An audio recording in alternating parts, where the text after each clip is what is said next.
So today I'm just going to present a lot of facts of what's going on with respect to maternal health around the state of Iowa, and let you know where I think there's real potential crisis.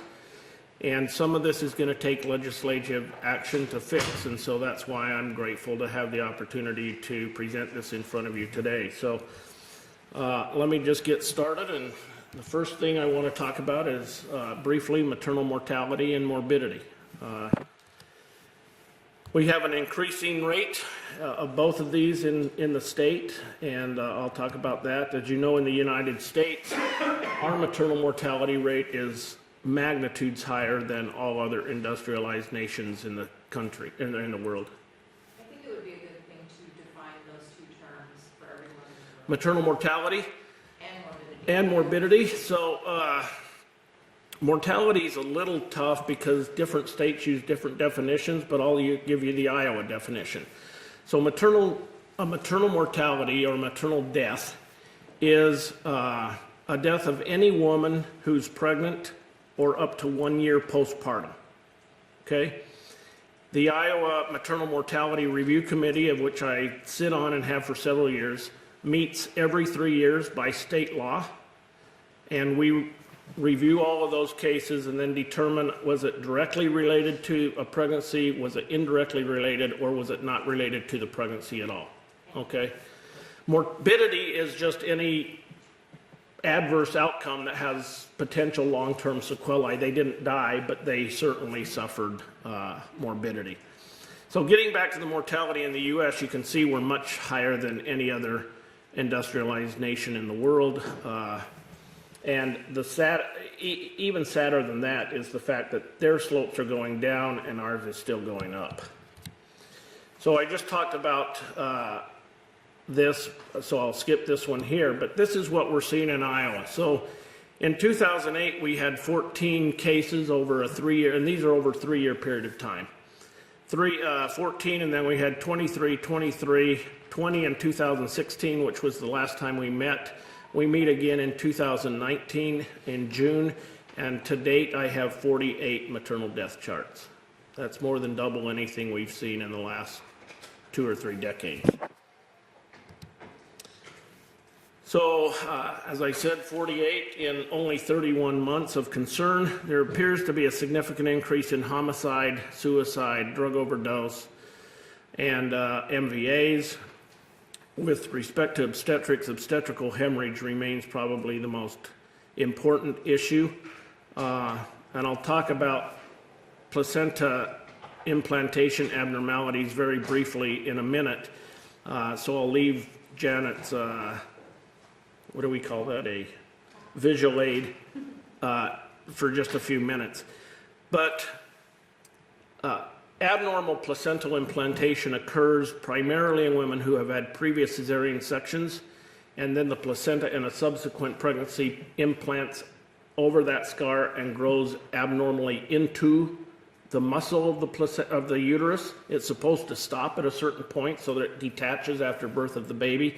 We're now seeing placentas that are growing into the muscle and sometimes all the way out. So that's called placenta accrete, increta, percreta, depending on the depth of invasion of the placenta. Since December of 2016, we have, and the only treatment is hysterectomy at the time of cesarean section. You can't take the placenta out. They bleed to death. Since December of 2016, we have performed 40 cesarean hysterectomies at the University Hospital because of this complication. That's a tremendous increase. When I was a resident 30 years ago, I had 6. We had 6 in our class. That's more cesarean hysterectomies than all 6 of my colleagues did together over a 4-year residency added together, by a lot. So this includes 2 maternal deaths. Both bled to death on the table. 2 that required pre-viable termination of the pregnancies, one at 14 and one at 17 weeks because they were so bad, and another one that got to our operating room from a distant hospital by air care, and by the time she got there, she had 1.5 liters of blood in her belly before we could get the surgery started. Just to give you, I'll use your prop now, Janet. Just to give you an idea, that's a 2-liter Coke bottle. When these things start bleeding, they bleed at a rate of 500 cc's a minute. So in 4 minutes, you filled that Coke bottle of maternal blood. Trust me, it takes longer than 4 minutes to get a patient from the floor to the operating room and a team assembled. So you can imagine the kind of blood loss we're talking about. At the same time, we're seeing increasing morbidity and mortality rates. We're seeing a decrease in the number of obstetrical providers and surgical providers in this state. A study that was recently published comparing 9 different states and types of physicians delivering babies. As you can see there, Iowa is outlined in the block. The percent of hospitals without any obstetrician, 50% in this study. 81% of the births were being done by family physicians, certified nurse midwives, and you can see this, the rates there. But you can notice just a top line how Iowa compares with other states in terms of obstetrical providers in our state. Family physicians without obstetricians, 50%. OBs without family physicians, 19%, both 31%. And then anesthesia only, 0. And this is in rural hospitals. I'm not talking about Des Moines, Iowa City. I'm talking rural. So we decided to look at Iowa ourselves, the statewide perinatal care program. And just by way of introduction, that's a program that was started about 45 years ago. It's run through the Iowa Department of Public Health. There's 4 members on the team, myself, who's the obstetrical expert, a neonatologist, who's the newborn baby expert, a newborn NICU nurse, and a high-risk labor and delivery nurse. We review charts of adverse outcomes at almost every hospital in the state over a 1-year or 2-year period of time, and then educate the physicians on what we found in the charts and what we can do to prevent those bad things from happening again. So since we have a bird's eye view of the entire state, we wanted to look at this. So this is what we found. 64% of the rural level 1 hospitals in Iowa have no obstetrician on staff, only family medicine or OB or family medicine and certified nurse midwives.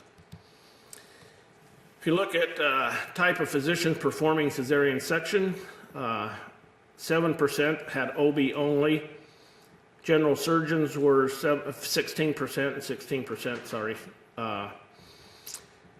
So the majority are performed by family medicine and general surgeons. 50% of our general surgeons are over the age of 50. When I go around to the hospitals, the first question I get asked by the general surgeons is, who's going to replace me when I retire? General surgery residencies are no longer teaching cesarean sections. So very few programs are putting out general surgeons that do cesarean sections. My answer is I don't know. If you look at the family medicine, in 1988, 66% of family medicine residents who were graduating from a UI-affiliated family medicine residency program chose to practice obstetrics within the state of Iowa. 30 years later, in 2018, that has dropped to 18%. So when you rely on family medicine as much as we do in this state, in rural settings, and then to see this kind of a drop in those willing to practice obstetrics, that's very alarming. With obstetrics, Iowa ranks 50th out of 50 states in terms of OBGYNs per capita, dead last. So not only do we not have OBs, we're losing family medicine physicians rapidly. The next point, increasing hospital closing their labor and delivery units. This graph shows the hospitals have closed labor and delivery across the state since 2001. I think there's 31 of them up there. In the last year, 2018, we lost 8 in 1 year. That's far more than we've ever lost in a previous year. By what I know about what's going on in some of the hospitals around the state, I don't anticipate that 2019 will be any better than 2018. Some of this is due to population change. If you look at this graph over the last 30 years or so, there's been a tremendous shift from rural areas to urban areas in population in our state. So fewer people living in these rural areas, that means fewer patients. Hospitals have a harder time keeping open, but that's not the whole story. The lack of physicians and other factors actually are more important than the population decrease. We wanted to find out why hospitals were closing in the state of Iowa. So again, the statewide perinatal care program did a survey. These numbers are from the survey that was done probably 4 or 5 years ago. I can tell you the numbers wouldn't be the same today. Number 11 there, financial non-profitability, would be probably near the top, probably tied with the inability to recruit and retain physicians that are willing and capable of practicing obstetrics. What's the association between loss of hospital-based obstetric services and birth outcomes? We know that there's an increased neonatal mortality rate, an increased premature delivery rate, decreased outpatient prenatal care use, and an increase of out-of-hospital births. Increase in poor outcome equals an increased cost to society. The regionalized system of perinatal care. So when this program was started 45 years ago, as I said, it was meant to establish a regionalized system of perinatal care within the state. And Iowa was actually one of the first states in the nation to have a true regionalized system of perinatal care, which means that hospitals received a level of care rating based on what they could provide, and hospitals of higher levels within the same region would act as the educator for smaller hospitals, et cetera, and that would go up to level 1, 2, and 3, which we had in the state of Iowa. That's going to change this year, and I'll talk about that in a minute. And that worked extremely well. However, in the last few years, as you know, there's been many hospitals that have been bought out by corporations, and so now that collaborative geographic relationship is being lost. Hospitals that used to be collaborators and would help within a region of the state are now competitors. And that has obviously downside effects. One example, a neonate that needed a surgical procedure, and the University of Iowa was the only place that could do that. That baby was transferred a total of 4 times by the time it got to University Hospital because they wanted to stay within system, within network. That leads to poor care.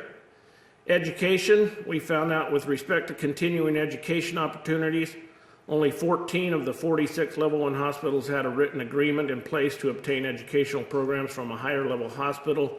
The other 32 hospitals, almost 70%, either had no agreement in place or unsure if there was an agreement at all, which to me equals not having an agreement. So the other day, Janet contacted me and asked me why patients in this state or women in this state don't know what is available in terms of newborn, extreme premature babies. And I just threw this up there just so you can see that 100 miles east of here you have a true gem, not only in the state but in the country. As you can see there, this is UIHC's survival rate at each of these gestational ages compared to all other university level hospitals in the nation that belong to what's called the Vermont-Oxford Network, and that's many. At 22 weeks, look at that. We are now saving almost 70% of 22-weekers at our hospital, if they're born in our hospital, and they get there before they deliver. Physicians like me, maternal fetal medicine, can take care of the mother, do the things we need to optimize the care when that baby's born. We outshine every hospital in the nation. This is a tremendous coup for this state. I think you should be very proud of having a system like this within your state, and I hope that we will continue to support it. But this is what happens. The patient talked to Janet. She didn't even know. Her doctor in another town told her at 22 weeks, your baby just needs to die. It won't survive. It can't survive. Well, 70% of the time they do it at my institution if they're born in my institution. If they're born outside and have to be stabilized, the outcome is not nearly as well. So the goal is to get the mother there before she delivers. But this is what I'm afraid we're losing with that loss of regionalized system of care in the state. So what are we doing so far? Well, I said there was a level of maternal care, a regionalized system of perinatal care within the state that served us well for the last 45 years or so. But because of the increasing mortality rate of mothers across the nation, the American College of Obstetrician Gynecologists, in conjunction with the Society of Maternal Fetal Medicine, started to look at what's killing our mothers and what can we do to stop it. And I've been part of that since 2012 when this got started. And from this has come several safety bundles with protocols, checklists, all kinds of stuff that I'm not going to go into. But in 2015, they suggested that states adopt a program whereby their hospitals receive a level of maternal care, much like they do already for neonatal care and for trauma care. And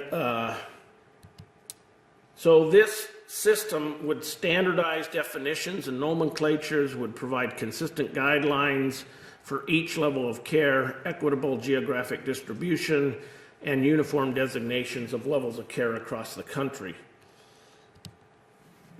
These are the definitions. I won't go into them much, but we're now going from a level 1, 2, 3 system to a level 1, 2, 3, 4 system, with level 1s being the most basic, level 4 being a regional perinatal center where the sickest of the sickest are taken care of.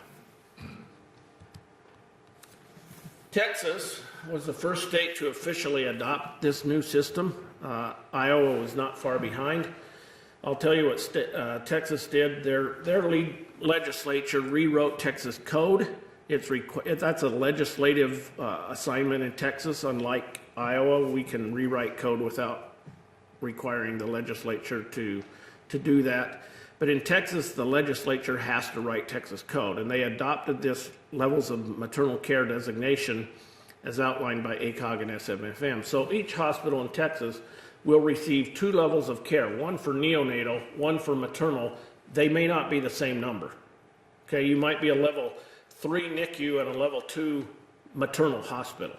But it's to get patients to the hospital where they need to be given their particular situation. Verification there required an intense chart review, similar to what neonatal and trauma goes through, and they tied it to Medicaid payments. So in Texas, if you don't have a neonatal level of care designation by September of this year, you will no longer receive Medicaid funds for taking care of newborn babies. If you don't have a maternal level of care by September of 2020, you will not receive Medicaid funding for obstetrical care. So Texas took this, pardon the pun, by the horns, because they had a maternal mortality rate several times higher than the United States national rate. So they took it very seriously. What about Iowa? Well, we've also officially adopted it. We rewrote state code to comply as Texas did. It's a voluntary participation. We don't have the ability to tie it to Medicaid. That would have to be a legislative action. Level 1 through 3 can have verification process done by the Iowa Statewide Perinatal Care Program, where we would go in and use a standard form to see if they qualified for whatever level they thought they were at. And that would be, at least right now, free of charge to those hospitals. If they choose not to have us do it, then IDPH would approve a team that ACOG would send. They'll probably come from Texas, and they would have to pay for that. Any level 4 hospital will have to have an outside team, and that hospital will have to pay for that service. Center of Excellence for Placenta accreta. Again, this was one of the things that was suggested to try to decrease the accreta problem we're seeing in the country. We've done, as I said, 40 since December of 2016. I've got a friend in Houston, Texas. They're doing 5 a month. 5 cesarean hysterectomies every month. So we have created a program at UIHC, which we feel is a very good program, and most of the accretas that are diagnosed now prenatally are being sent to us. So those are the things that we're doing to try to get a handle on the increasing morbidity and mortality. This is just a graph showing the number of accretas we've seen in the last few years. So you can see in the last 5 years it's jumped up tremendously. We've already had 3 in 2019. So, yeah. I think we're reaping what we've sown. When you have a 32% cesarean section rate and a 9% VBAC rate, we're reaping what we've sown. I think we could drop the cesarean section rate in half overnight, and this problem won't go away for the next 20 years. So this is contemporary obstetrics. This is what we will be dealing with for the next 2 decades. It will be longer if we don't get the cesarean section rate improved. So what else needs to happen? This is probably where I need your help. I think we need to increase the number of qualified obstetrical providers in the state. I think there's 2 ways we can do this. The first way is to create a rural track OBGYN residency position at we're the only OBGYN residency program in the state. We would go from 5 to a total of 6, with that one person being committed to practicing in a strategically located rural hospital. I think that will have to be tied to loan forgiveness if they practice there for 5+ years. The cost of creating a residency program is about $100,000 per year per resident slot. It's a 4-year program, so by the end of that would be 4 physicians involved at $100,000 each, would be $400,000, and that's not including whatever that's tied to with loan reimbursement. The other thing I think we should do is create a UI-affiliated family medicine OB fellowship. This would be a 1-year OB intensive fellowship following the 3-year completion of their family medicine fellowship. And then they would be placed in strategic level 1 hospitals. This will improve their obstetrical knowledge. They would also learn how to do cesarean sections in this training program. And again, that would cost about $100,000 a year. So that would be about $500,000 a year if both of these were adopted and they were up running full force. I think we need to expand telemedicine capabilities within Iowa. It's very difficult for people in rural areas to get to someone like myself that does high-risk obstetrics. We have started ultrasound-based consults now in Davenport and Burlington, where we have sonographers in those places that are trained by us. They do the ultrasounds. We can watch them live in Iowa City and then counsel the patient face-to-face. We can do pre-pregnancy consults. We can do high-risk pregnancy consults. Another program we have is pregnancy and diabetes program using remote glucose monitoring. So the outcomes of that, since we've done it, the NICU, newborn intensive care unit admissions, are decreased in those that took part in the program, 27% in the program, in the study program, 41% in the historical cohort. As you can imagine, that translates into huge Medicaid savings. A baby in a newborn intensive care unit is now about $7,000 a day. Those that did go to the NICU, their length of stay was decreased by almost 7 days. So not only did it decrease the number of babies that needed to go to the NICU by almost half, those that did have to go to the NICU decreased their length of stay by a week. And improve Medicaid reimbursement. So this is maybe the difficult part of the talk. A lot of numbers here, but if you look at commercial insurance and Medicaid, this is just for ultrasounds, so I'm talking what I do because it was easy to pull the numbers together. The reimbursement for Medicaid is the last white column on your right, and the average reimbursement for commercial is the third column in the middle on the right, and the opportunity lost in revenue is on the far right in yellow, and you can see what those numbers add up to, and this is just ultrasound. Another example, if there was a type 1 diabetic that got pregnant out in the community, a general OBGYN may take care of that patient's pregnancy. Prenatal care and delivery, they get paid a bundle amount for that. Obstetrics is a bundled payment. If they sent that patient to an endocrinologist to deal with her diabetes during the pregnancy, which they do, that endocrinologist would also get paid by Medicaid for what he does, which is very intense during those 9 months of pregnancy. If that same patient comes to see me as a maternal fetal medicine physician, and I've been trained in doing diabetes in pregnancy and actually do it better than the two others combined, I get paid the global fee when she delivers, period. So I have just given away all of my expertise in diabetes for free in a Medicaid patient. That's not so in commercial, but Medicaid patient. When you talk about the global, this is delivery. If a Medicaid patient leaves the hospital after a vaginal delivery in under 24 hours, which is not very common, a hospital makes a profit. If she leaves 2 days later, which is standard of care, the hospital has now lost 21%. So they're in the red already by day 2. So we get penalized by following the standard of care when it comes to Medicaid reimbursement for obstetrics.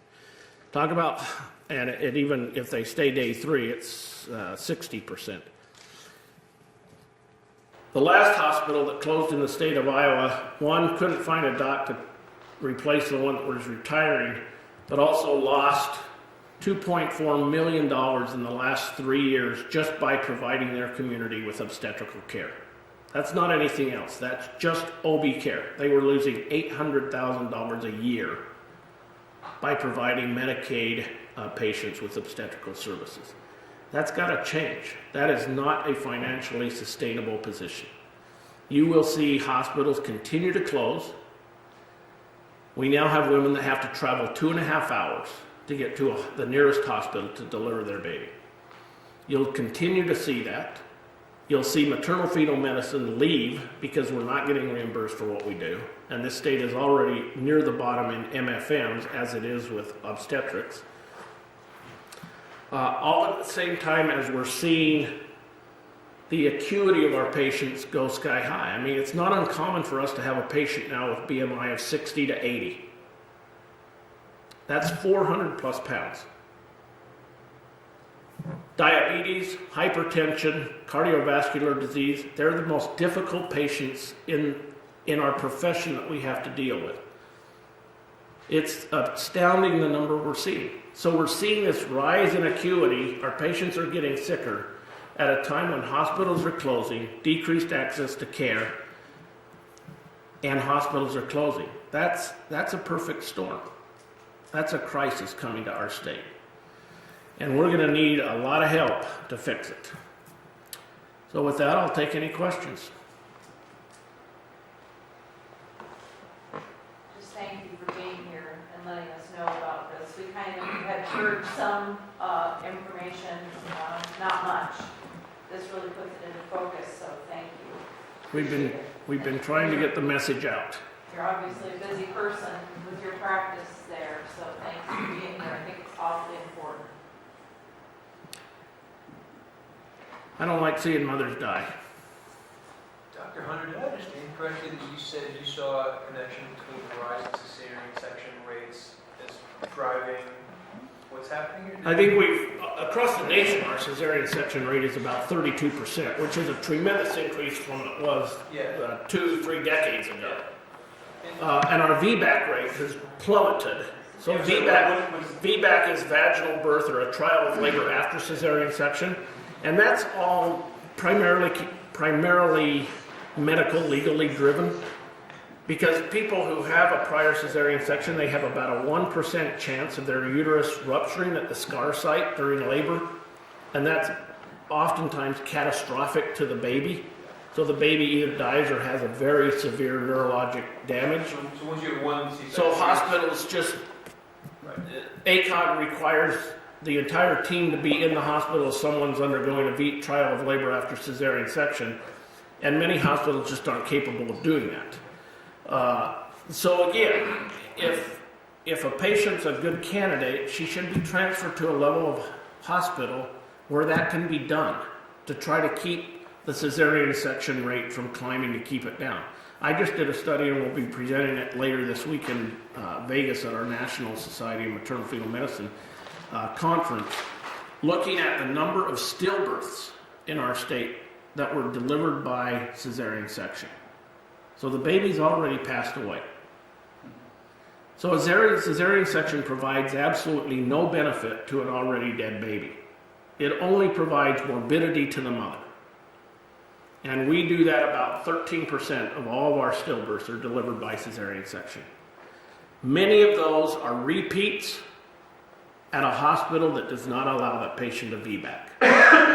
That's the kind of nonsense that's got to change. I mean, if the baby's already dead, that rule of no VBACs in this hospital has to go away. There has to be an exception to that. That's low-hanging fruit. That would fix 13% of all stillbirths being delivered by cesarean section. We have to start somewhere, and that would be an easy thing to fix. That's not on your, that's on my plate to try to talk these hospitals into it. But it takes all of us. I mean, I can't create an OB-GYN rural residency track without the state saying, we'll provide the funds for you to do that. I can't do that. I can put the program together, but I can't fund it. It's either going to take legislative action, or it's going to take someone that's got a deep pocket and wants to help maternal health, philanthropic donations. Those are the only two ways I can get that done. Again, I can put the program together, but I can't fund it. And if we don't have funding, we don't put a program together. So it's going to take teamwork. It's going to take teamwork. The perinatal program, for example, and I'm not here to tout the perinatal program, but we've had level funding over the last 15 to 20 years. Do you think my salary and my colleagues' salaries are what they were 15 years ago? And yet we received the same amount of money every year for the last 15 plus years for that program. So our departments are subsidizing what we do to a large extent because we feel that it's important. And I can tell you that program has been touted at the United States Congress, and many states that hear about that program wish they had an Iowa statewide perinatal care program. It's not one you want to lose. But again, it's not going to be sustainable without funding. It just can't happen. So, what's driving all the C-sections? Is it a physician decision? Is it the patient's I think a lot of things, a lot of medical legal things, I mean, you get a bad baby, any plaintiff attorney can look at the jury and say, if this baby had been born by a C-section here, this wouldn't have happened. Well, bad baby cases now in the state of Iowa, the east and west coast have found Iowa. It'll cost probably somewhere between $20 and $30 million for a bad baby case. That's a lot of money. When was the last bad baby case in Iowa? Oh, I'm sure they're ongoing. I review cases as a medical legal expert frequently, so they're ongoing. So there are Oh ongoing yeah, cases. oh yeah. There's many a year. So who else is on top of this issue like you are? Very few. Yeah, I mean, you're here giving I'd be us- willing to bet most of the people in your legislature, if you ask them what is the Iowa statewide perinatal care program, they couldn't tell you. I totally agree. And that's sad.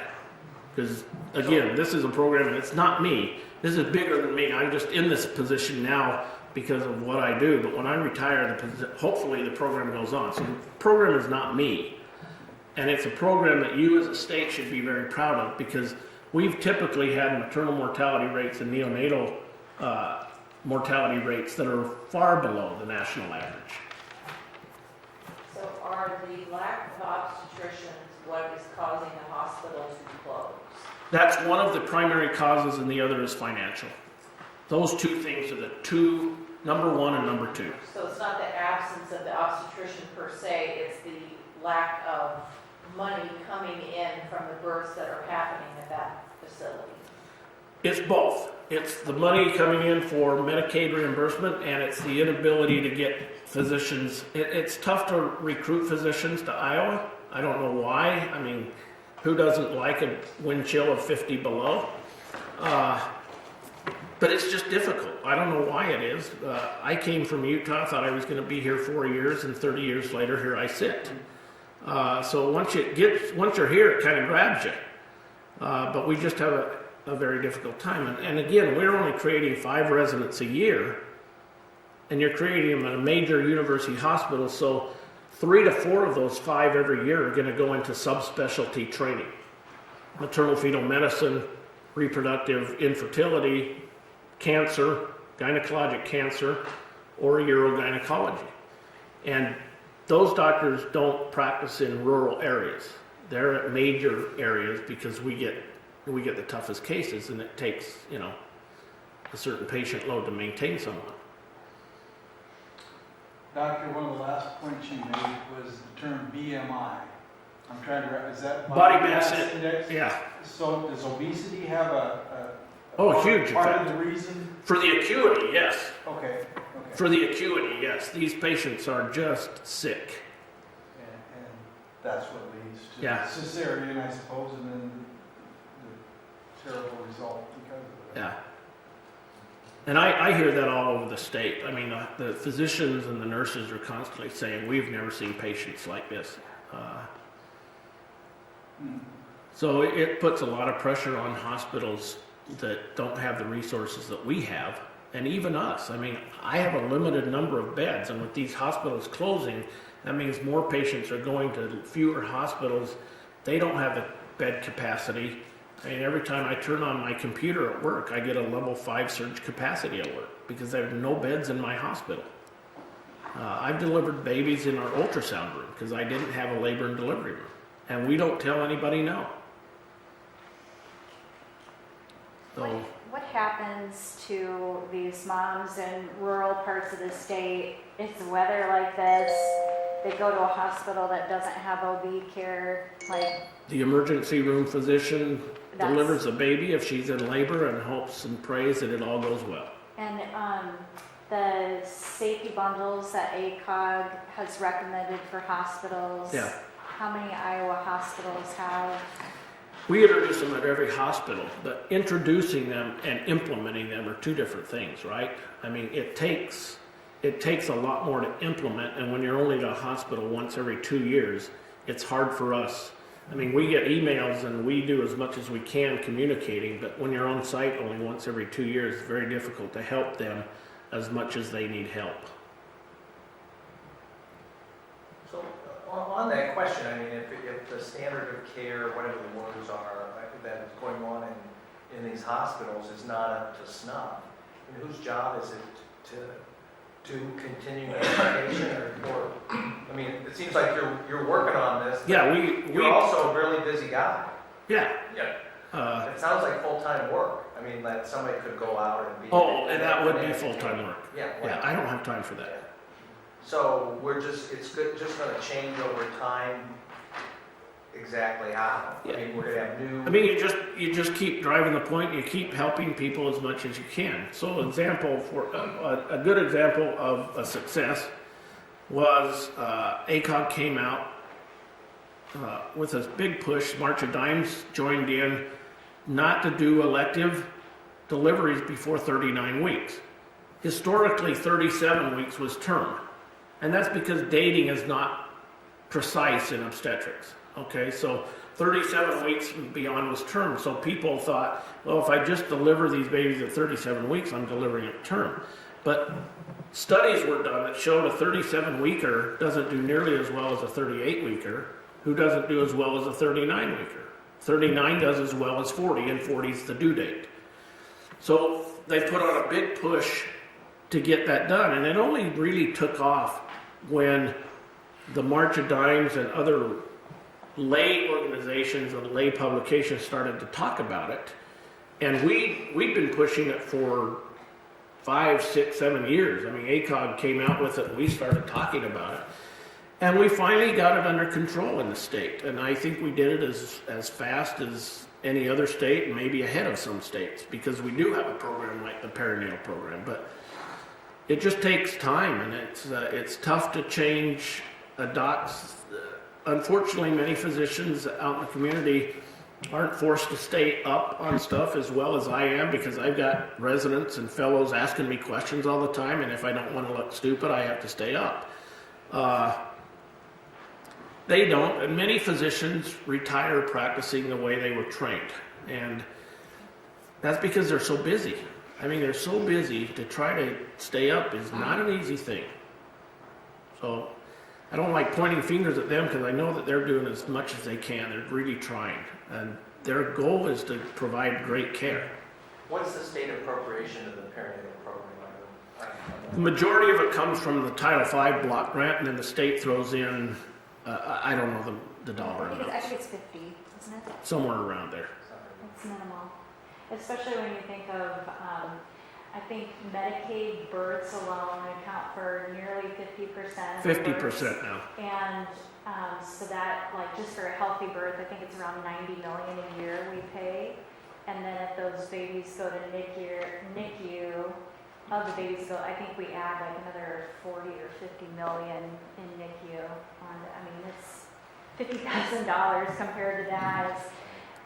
The other thing I would say is that University of Iowa, it's not in there, it did not make the cut to add the residency program. That would be a legislative decision if the legislature thought that this was important enough to add. I think they went with the psychiatrist, this is like a 4 psychiatrist, but we're seeing crisis here. Unfortunately, all solutions cost money, and there's only a finite amount of dollars to go around. And I'm not here to tell you how to do your job. I'm just pointing out we got a problem, and it's going to take you helping us fix it. And again, to me, this transcends politics. This is not a Republican or a Democrat problem. This is women dying in the state of Iowa.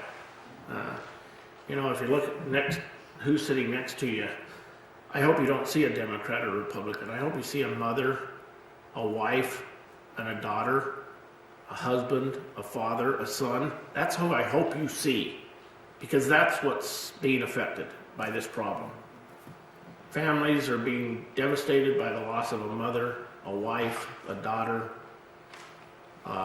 This is not a party problem.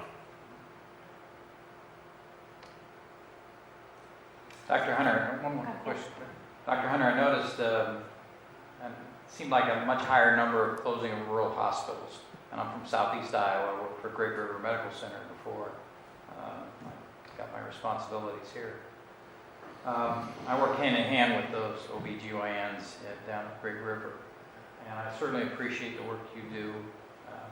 It's important to me that you notice that between 22 and 24 weeks, you have a 70 to 75% survival rate. Almost 70% at 22 weeks, and it goes up from there each week. That's an amazing. That is, no other place in the nation does that. Okay, Iowa is it. That should be your gem on a national level. Nobody's doing that but us. Well, that's amazing. I appreciate the work you're doing. Thank you very much. But moms at every hospital that get information about that they should have a choice in where they want to deliver their baby should be told that this could potentially be an option for them, and they are not being told in Iowa that they have a very successful rate of saving babies. And that should be a choice that a family should make. Should have it as an option when it's that close. I'm the example that he gave. My water broke Saturday a year ago at 19 weeks, and I was here in Des Moines, went to 2 hospitals in Des Moines, and nobody told me about Dr. Hunter. I had to ask for prayers on Facebook, and just that this happened quickly. I didn't think, I was given no hope whatsoever. They said, maybe they're to hospice. And someone on Facebook, Carrie Tisdall, told me, I didn't know who she was, just a woman in Clear Lake, and she said, you have to go to Iowa City. And Dr. Hunter saved my baby, and she was born 23 weeks, and I held her in. And when I went to the doctor and said, there are people, I'm finding support groups on Facebook, there are people that are making it, and they've never, they're like, what are you talking about? A baby can't survive after your water breaks. Well, in Iowa City, they're surviving all the time, and they're amazing, so thank you. She's why I do what I do. Yeah. This is, take this question in the correct manner. At the Hawkeye football games, they have that big children's unit. Mm-hmm. Is where you located in that big unit next to the football field? We're It still seems to get a lot of advertising. Oh yeah, I mean the UI Wave is free advertisement for the University Children's Hospital. We're in the main hospital, and actually the first 3 bays of newborn intensive care are still in the old hospital. There's 2 shells in the new children's hospital that need to be filled in. That'll cost about $60 million, and then the plan would be to move the NICU babies over to the children's hospital and allow us to expand into that area, because we're seeing more and more. And patients like this, I mean, they're gonna, once they start hearing about it, they're gonna say, I don't wanna go to, if they're on the western side, they're not gonna wanna go to Omaha. They're not gonna wanna go to Sioux Falls. They're gonna wanna come to Iowa City. And so if this portion of the funnel gets bigger, but this portion down here doesn't, my bed capacity, we're in real trouble. And we were just, Inside Edition was interviewing me and a neonatal colleague just last week, talking about a 22-week set of twins that are alive and doing well. This is gonna go national. I don't have capacity. I'm in deep trouble if I get a lot of people calling and saying, I wanna come to Iowa. Because there's no guarantee they're going to deliver at 22 weeks, but we put them in the hospital at 22 weeks because we know if they do deliver, they'll do better there than if they go back home. But if they don't deliver, they just sit there and sit there and sit there for weeks. And that's a bed that I can't use, but I can't send them out. It's not the right thing to do to send them out.